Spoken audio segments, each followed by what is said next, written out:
Assalamualaikum Bu Sri dan teman-teman. Selamat pagi, kita dari kelompok 9 ingin mempresentasikan tentang dapur bulan. Nah, dapur bulan itu ada hubungan sama matematika loh. Nah, sebelum itu kita akan memperkenalkan diri. Nama saya Sebastian, nomor absen 34. Saya Rafanel, absen 30. Saya Najwa Salsa, absen 26. Saya itu absen 8. Nah, selamat menyimak.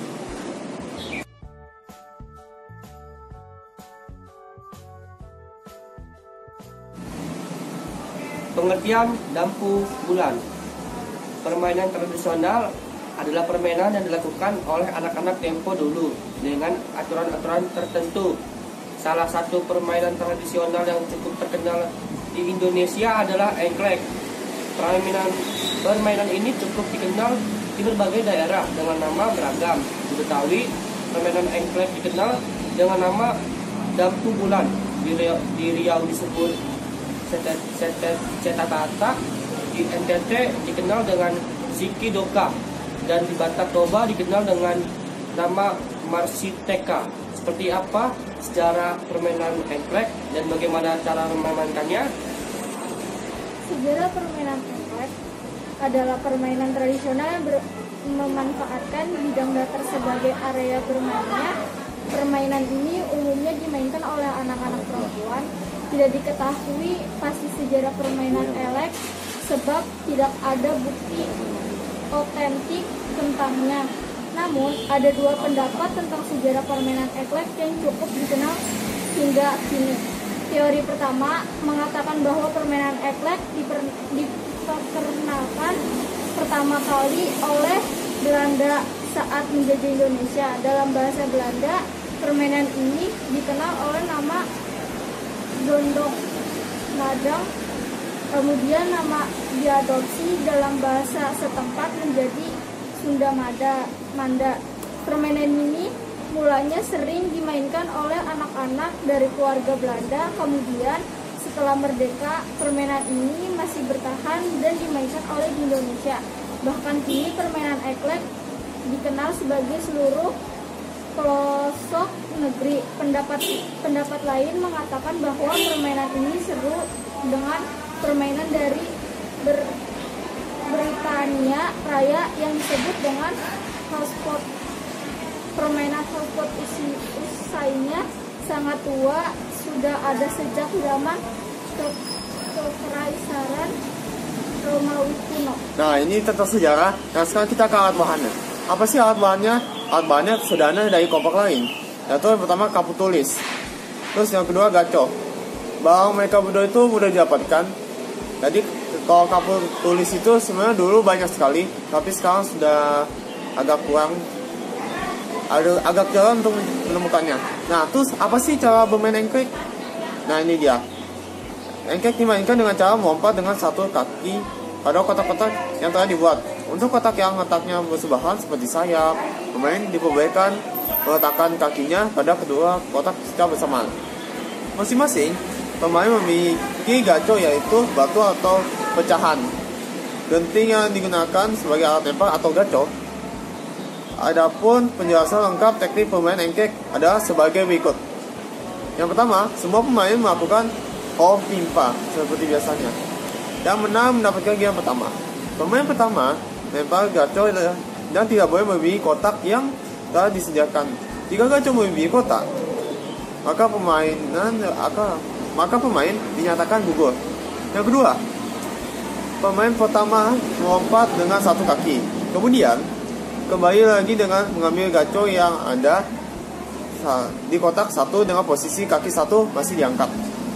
Yang ketiga, setelah pemain melemparkan gaco tersebut ke kotak dua, jika keluar dari kotak dua, maka pemain dinyatakan gugur dan diganti oleh pemain berikutnya. Namun, jika berhasil, pemain bisa melanjutkan permainannya. Yang keempat, begitu seterusnya, sampai semua kotak sudah dilempar dengan gaco.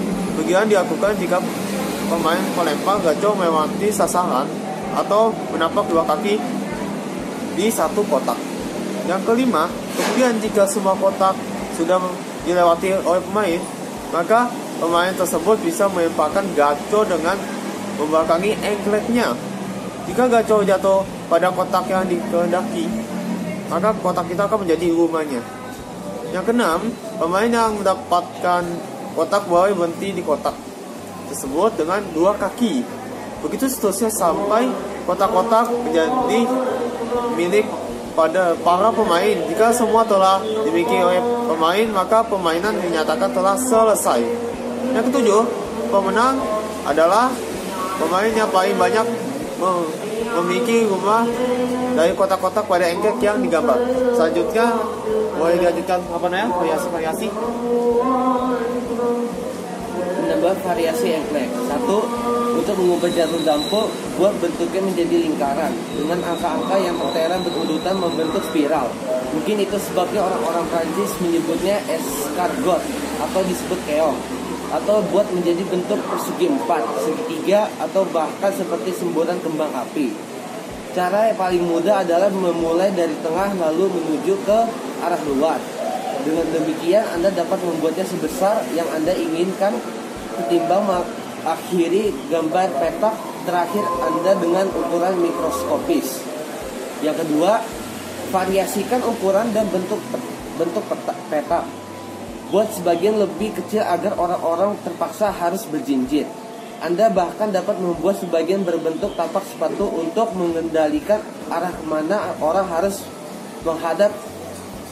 Silakan berrekreasi. Yang ketiga, buat sebagian petak berbentuk pulau. Dengan demikian pemain harus melompat cukup jauh untuk mencapainya. Pastikan saja bahwa jaraknya memang dapat dilompati. Dan siapa bilang permainan dampu tidak dapat membutuhkan keterampilan. Dan keempat, tentukan batas waktu. Jadikan pemain menjadi pemain dampu kilat. Pemain mendapat jatah waktu tertentu untuk menyelesaikan giliran. Jika tidak berhasil, maka mereka kehilangan giliran, atau Anda dapat mengubahnya menjadi balapan. Selanjutnya, manfaat dari dampu bulan.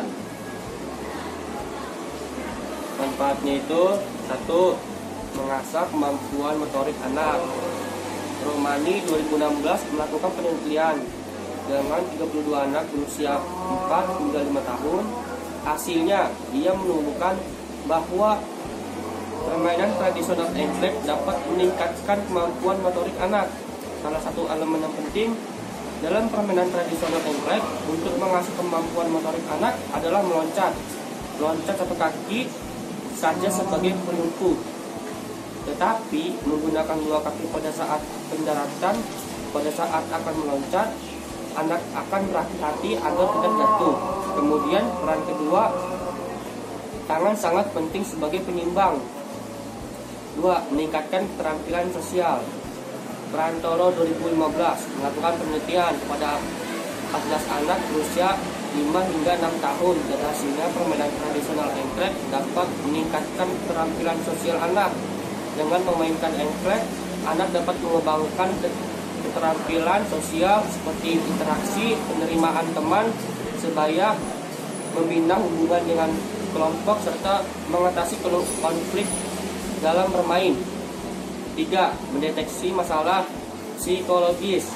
Nah, selain memiliki manfaat untuk mengasah beberapa aspek perkembangan anak, ternyata engklek juga dapat mendeteksi masalah psikologis pada anak. Menurut Iswinarti 2017, dengan observasi, ayah dan bunda dapat melihat anak yang sedang kesulitan dalam penyesuaian diri, di mana kemampuan penyesuaian diri sangatlah krusial dalam permainan engklek.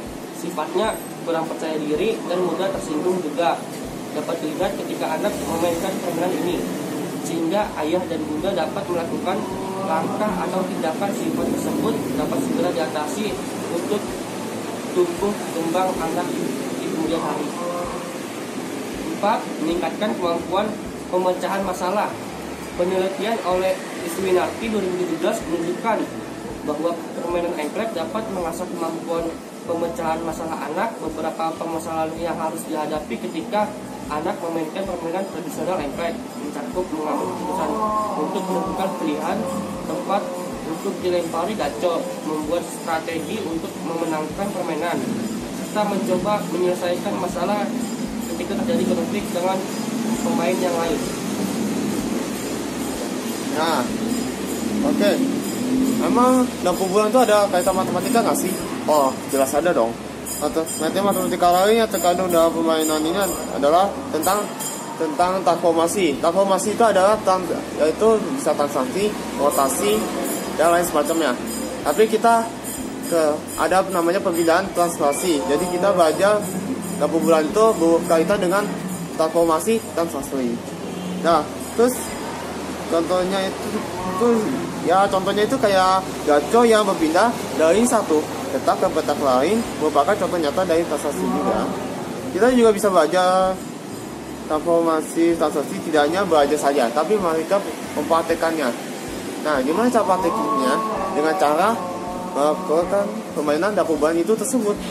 Oke, cukup sekian dari presentasi kita. Mohon maaf jika ada kesalahan apapun juga, baik perkataan, baik apapun itu. Sekian, terima kasih. Assalamualaikum warahmatullahi wabarakatuh. Waalaikumsalam warahmatullahi wabarakatuh.